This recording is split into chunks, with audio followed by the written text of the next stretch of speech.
Hey, good morning, everybody. I'm thrilled to see you here. I'm Rita Hickman, body mind expert, shiatsu massage therapist, and narcissism expert. And so it's beautiful, beautiful weather here. And as you can see, fall has arrived. And I just love it. So, anyways, I wanted to talk today about, let me find us again. There we are. I want to talk today about spiritual paths and narcissism.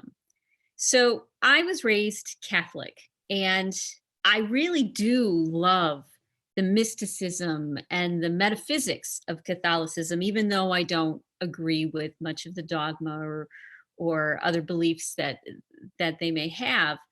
Um, but I'm a big fan of the underpinnings, the mystics and the metaphysics of it. And over the last, I don't know, I probably started when I was 20, maybe before, probably before. Definitely when I was in college.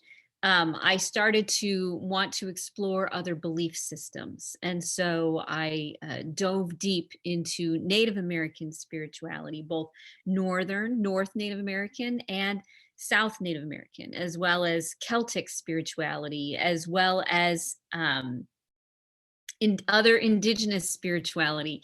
And I landed on Asian medicine, which has its own level of spirituality. Buddhism, Taoism, really went into the earth and the meditative based sorts of spiritual practices. And they're done in a million different ways, but the underpinnings are always the same. So I had a friend of mine who recently gave me a copy of the Beatitudes, which were in the original Aramaic. And in my church, when I grew up, we weren't really encouraged to learn anything in the Bible or to learn these things as to what they really deeply meant. It was just sort of surface. And so looking at the Aramaic translations of the Beatitudes, blessed are the poor, blessed are the weak, blessed are the sick, those, and what they were actually saying. And this is what they talk about. They say, when you allow yourself to feel on a deeper level and release the pain that's holding you back, that's keeping you in place, when you allow that to come forth and put it back out into the world, then you learn from it and you take that wisdom and you take that insight and you share it with other people. And it's in that sharing and it's in that each one of us pulling the other one up that we become closer to spirit or God or higher power or whatever your belief system is, even if it's atheist, because the underpinnings of how the universe works, irregardless of what metaphors you use or the stories you use or the explanation that you use, the rules are the same about a lot of stuff. And love basically is the technology, it's the wavelength, it's the vibration, it's the measurable vibration that actively affects you, other people, and the reality around you. So if we really want to make a difference in this world, then we need to be walking this spiritual path. So what are the best spiritual paths to help you on that, to help you deal with bringing past not just your past, but bringing up and healing the past of family members, of generations that have gone by, So if you're willing to do this, and part of you is, because otherwise you wouldn't have ended up in a relationship with a narcissist, that ends up kind of being the combination. We look for the experiences that will push us and inspire us and motivate us and force us and give us no choice but to walk this path or self-destruct. Those are kind of your options. So even if you've left, that's part of the journey too. Even if you're in the process of leaving, even if you've decided to stay, it doesn't matter. The spiritual path that you're looking for is the one that you can believe in, the one that makes sense to you, the one that lifts you up and helps you be open and closer to a spiritual connection instead of pulls you down and separates you from the people around you and from the community around you. So you can look in a lot of different ways. Some of my favorites are Buddhism. We've got a great Buddhist temple nearby. Another one is Unity Church. They're fun because they're sort of like on the edge. Another one of mine is really the mystical ones, like Catholicism, or anything that dives deeper into how we actually work and how we're connected. There's a lot of love-based ones. There's a lot of new age ones.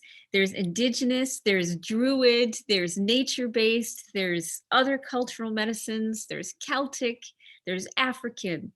There's every single culture that exists has taken the rules and the principles of how the world works and put their own ideas and thoughts and metaphors around it and come up with their own ingenious tools. One of the best things about studying multiple different spiritual traditions is that it lets you see the spiritual traditions, the spirit is always the same. The truth is the truth, is the truth, is the truth, is the truth. No matter what practice you follow, no matter what age or time or year, current or, Egyptian, it doesn't matter. It doesn't matter.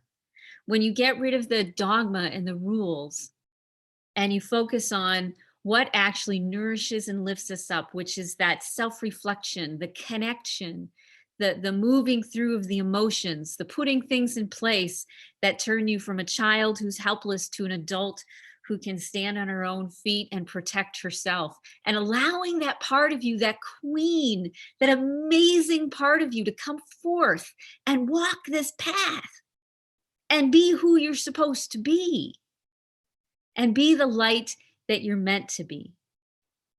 So the best spiritual paths for dealing with narcissisms are the ones that you can embrace.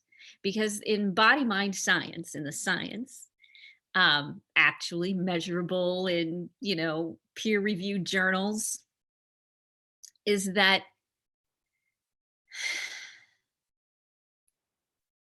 the science behind it is that when you take care of yourself, when you get the things that you need, when you put the things in place that you need, then you evolve as a human being.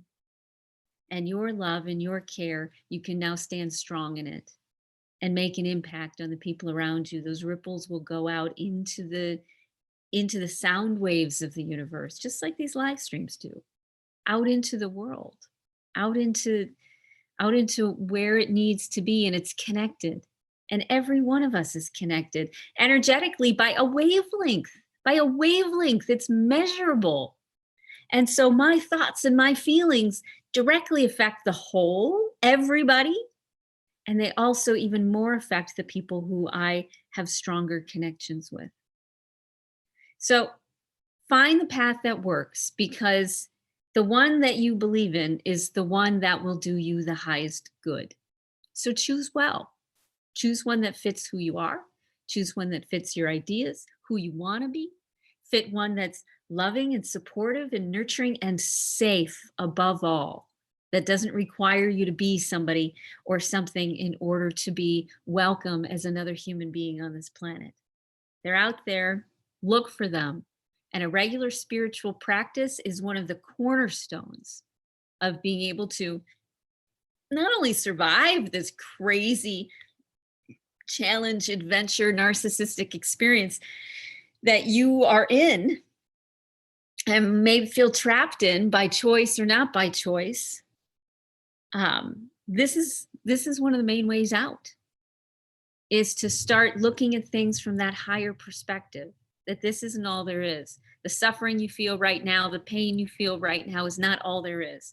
And so you need to recognize that and do as much as you can, whatever small steps you can take, because every step not only affects you, it affects your ancestors, it affects the people that will come in the future, it affects everybody in your life right now. That's what it is. So whatever your spiritual path looks like, and you get to create it. If it doesn't exist yet, you get to take something and shape it to your own being. That is what will be of wonderful support for you. So for everybody who's watching this, that's going to be on our group call tonight, I'm looking forward to talking to you. We'll do another Sacred Fire Talking Circle. And I'm getting a group organized that allows for email support and weekly support and the daily live streams and, a community that's safe, the whole shebang that you're looking for around narcissism, codependency, and healing from all of that. Because we have to look at this through a different lens. We have to look at this through a different point of view. The lens isn't me against you. The lens is, how do we use this to help us become who we're meant to be? And how do we survive it as gracefully as possible to get to the other side? Okay? So if you're thinking you want some support, reach out. Right now, the group is only open to people who've participated in it before or are one-on-one invited. But soon, hopefully within a few weeks or a month, we'll have enough of the details hammered out that I'll open it up to the people who follow me regularly and need and want that support. Okay? So I hope you have a great day. I'm looking forward to seeing you tomorrow. And I am planning on having a good day too. Talk to you later. Bye.